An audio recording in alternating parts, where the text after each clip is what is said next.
Halo Gunners semua, berjumpa lagi dan lagi dengan The Gunners Indonesia.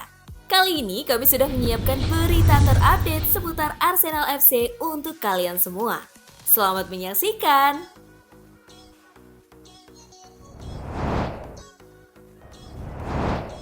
Cesc Fabregas makin antusias dengan Arsenal saat ini.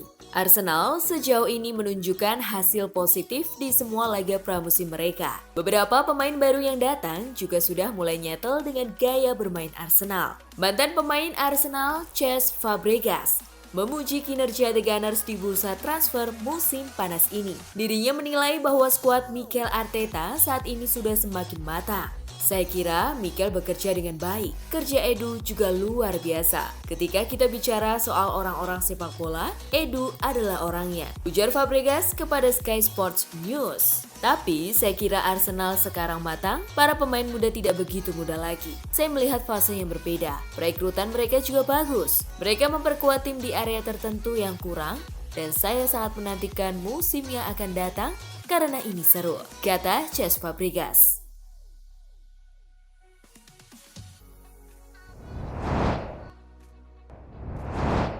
Arsenal masih belum bisa saingi Manchester City dan Liverpool. Direktur Teknik Arsenal, Edu Gaspar, belum lama ini mengungkapkan optimismenya terkait kiprah Arsenal di musim ini. Dirinya yakin bahwa timnya bisa menjadi penantang gelar juara musim ini. Namun, pendapat berbeda diutarakan mantan striker Skotlandia, Frank McAvenny. Dirinya menilai bahwa The Gunners masih belum cukup bagus untuk menantang Manchester City dan Liverpool dalam perebutan gelar Premier League. Tidak mungkin. Apakah mereka tim yang bagus? Ya, mereka membawa beberapa pemain bagus. Saya suka dua dari pemain Manchester City yang mereka bawa, kata McAvenny kepada Football Insider. Tapi, ada alasan Pep membiarkan mereka pergi. Mereka tidak akan menantang Manchester City. Dia tidak akan membiarkan mereka berdua pergi ke Arsenal jika dia berpikir selama 1 menit mereka akan menantang mereka, tambahnya.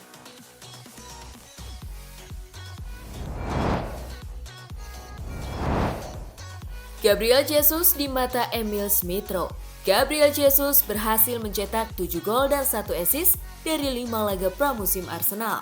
Dirinya bisa cepat beradaptasi dengan gaya bermain Arsenal. Jesus awalnya bahkan sempat membuat banyak orang di internal Arsenal terkejut akan sosoknya. Emil Smith-Rowe lantas memberikan tanggapannya soal Gabriel Jesus. Di antara pemain baru, saya pikir Gabriel Jesus. Saya tidak pernah menyadari bahwa dia setajam itu, ujar Smith-Rowe dikutip dari Metro. Jelas, saya pernah melawannya dan sering menyaksikan Jesus bermain di Manchester City. Akan tetapi, ketika Anda melihatnya langsung saat latihan, saya bilang ke teman-teman bahwa dia konyol, tambah Smith-Rowe. Gabriel Jesus sejatinya punya karir yang bagus di Manchester City. Jumlah gol yang dicetaknya mendekati 100 gol. Hanya saja, ia berada di bawah bayang-bayang Sergio Aguero.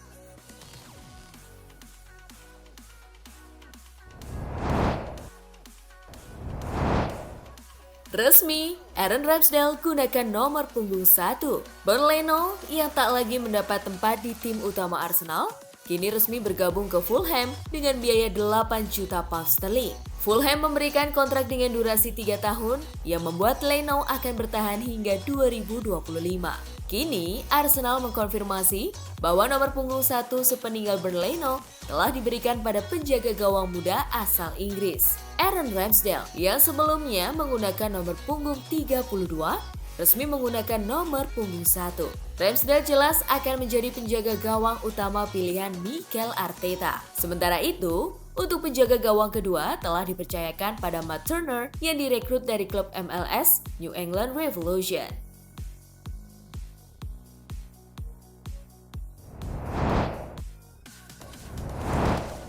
Kontrak Crystal Palace, Arsenal tanpa 4 pemain pentingnya. Arsenal akan bertemu Crystal Palace dalam laga pembuka Premier League 2022-2023. Diberitakan jurnalis PA Sport Mark Mann-Bryans bahwa Arsenal masih akan tanpa 3 pemainnya. Emil Smith-Rowe kondisinya sedang tidak fit. Dia menjelaskan bahwa Smith-Rowe mengalami cedera pangkal paha yang membuatnya baru bisa berlatih normal pada pekan depan. Akibatnya, Smith-Rowe kemungkinan besar baru akan bermain untuk Arsenal saat melawan Leicester City pada Sabtu 13 Agustus mendatang. Fabio Vieira yang baru direkrut dari Porto juga masih belum bisa tampil karena masalah ankle. Sedangkan untuk Takehiro Tomiyasu, dirinya juga masih di backup cedera paha. Untuk Kieran Tierney, yang sebelumnya sempat mengikuti pertandingan pramusim, kembali mengalami masalah lain di area lututnya.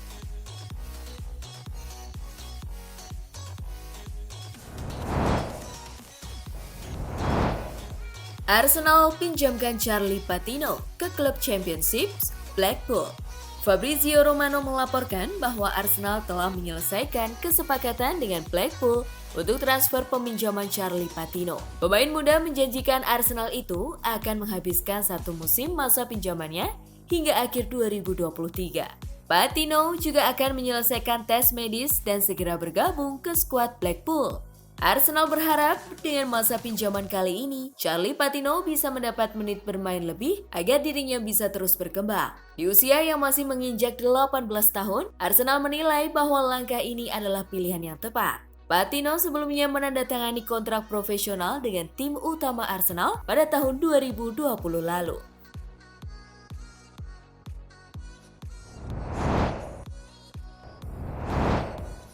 Arsenal tak akan pernah menjual Kieran Tierney. Kieran Tierney merupakan pemain Arsenal yang paling rentan terkena cedera, baik cedera baru maupun cedera kambuhannya. Meski tak ada yang menyukai pemain yang mudah cedera, Tierney memiliki ketertarikan tersendiri dan ia cukup disegani oleh sebagian besar penggemar. Mantan pemain Tottenham, Jamie O'Hara, menegaskan bahwa Arsenal tidak akan pernah menjual Kieran Tierney, meski ia jarang bermain karena cedera yang ia derita. Ini adalah kapten klub masa depan. Tierney adalah segalanya tentang Arsenal. Mereka tidak akan pernah menyingkirkannya dan seharusnya tidak pernah. Dia adalah pemain top, ujar O'Hara kepada Talksport. Dengan cedera Tierney dan perginya Nuno Tavares, kini Arsenal hanya mengandalkan Zinchenko di posisi bek kiri. Jika Zinchenko mengalami masalah, kemungkinan Arteta akan memaksa Cedric Soares atau Granit Xhaka untuk mengisi pos tersebut.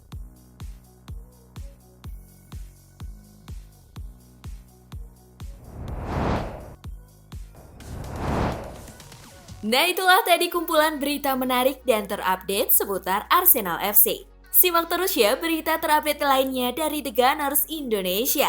See you!